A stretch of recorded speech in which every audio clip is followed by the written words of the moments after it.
had an announcement which was saying that we have actually the patch notes, alpha patch notes for the Warlords of Dreanor. And what does it mean? Well, actually, quite a lot, because they showed how the game's gonna progress and what's gonna happen, and it's really interesting. So I'm gonna make a few videos like explaining what I think about the changes and what the changes are, and what is the current state. Like they said, they called it alpha, so it's not even beta, so it's like something like closed beta, but we finally got some information that we can use, and this is really awesome. I love it. I'm really excited about this, because I was like almost sleepy last 3 weeks, like almost no riding, nothing happened, and suddenly this happens. Like I'm back from London and this happens, and I'm really happy. So what they did is they confirmed that hidden expertise is gone, yeah, but they also said that for that it's like you will be capped right now, so you get 7.5% of expertise and 7.5% of hit rating, but if you're attacking from behind. But if you're attacking from the front, it's like it was. It's just you cannot like make it higher or less. You just have it all the time. So you're capped against the raid bosses, which is really nice. I love it.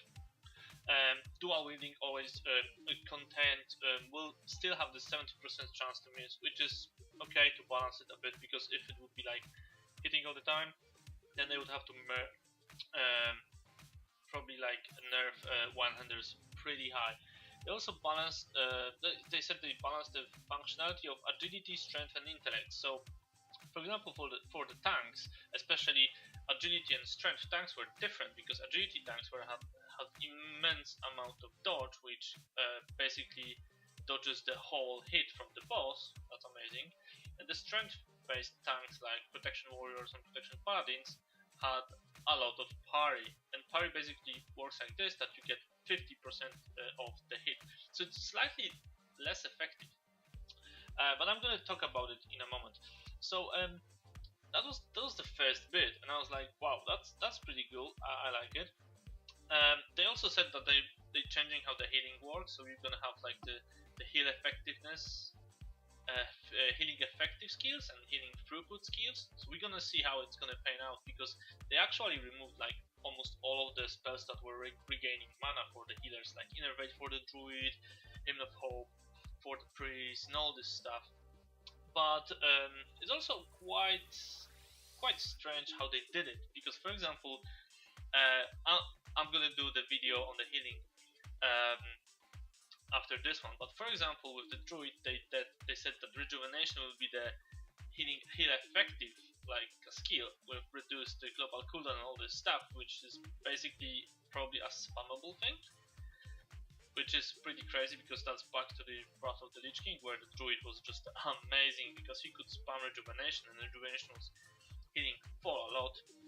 Basically, in Warlords of Dreanor, your health pool will be doubled, so health will be still amazing if they're nerfing absorbs. But comparing this to Shaman, where he gets the chain heal goes to throughput skills, and they're nerfing how the chain heal jumps, which basically means that I think that's going to be the first expansion that chain heal is going to be a bad spell to press, while healing rain will be okay. I guess healing mana efficient skill, so I guess it's going to be okay, but we have to do some more, like, we actually have to check it in real life how it's going to work out. But some changes to healers are drastic, and some changes to tanks are drastic. Especially changes to warrior are just crazy. And what they did, I think it's going to be again at the start of expansion super overpowered. Then warrior is going to get a super nerf, and they're going to be super bad at the end of the expansion. But I'm going to talk about the changes in the talent rings. I think I'm going to make like a small video for every class. What they also did is they changed how the profession works, so you don't gonna get this like super benefits. For example, if you are a tailor, you got this cloak enchant and all this stuff. So profession is gonna be like cosmetic changes, and I fear it's gonna be something that's gonna basically kill professions, people will like do the easiest one just to get, I don't know, just to get cash. And if everything is like so easy to obtain like right now in Mists of Pandaria, then probably there is no incentive to have any simply any professions. You need like one enchanter and that's it. And that's it. Everything else is just not important, not important anymore. They also changed how tanking works in a way that you don't gonna have vengeance. You're gonna have well, basically it's renamed, but it's not gonna give you attack power. It's gonna give you boost to your absorbs and self heal, which is again like promoting some of the tanks and demoting some of the tanks. And I fear it's gonna be promoting again paladins, but I'm gonna talk about it in the tank videos. Other stuff is item squish, which is pretty good. I think it's not going to be a nerf, but it's going to be hard to balance. We'll have to see.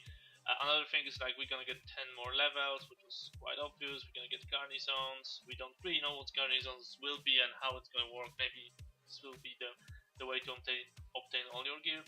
We don't even know. They also added something which is called like a buff, or like a partial buff, which it's unlocked during the leveling. Like for example, I don't know, you reach level 10 and you're a warlock and you gain additional like 5% to your emolate on the first tick and stuff like this. So I think it's to balance out all the classes and to give it some flavor. And also in the last tier of talents, you have one of the talents which is designed for your class.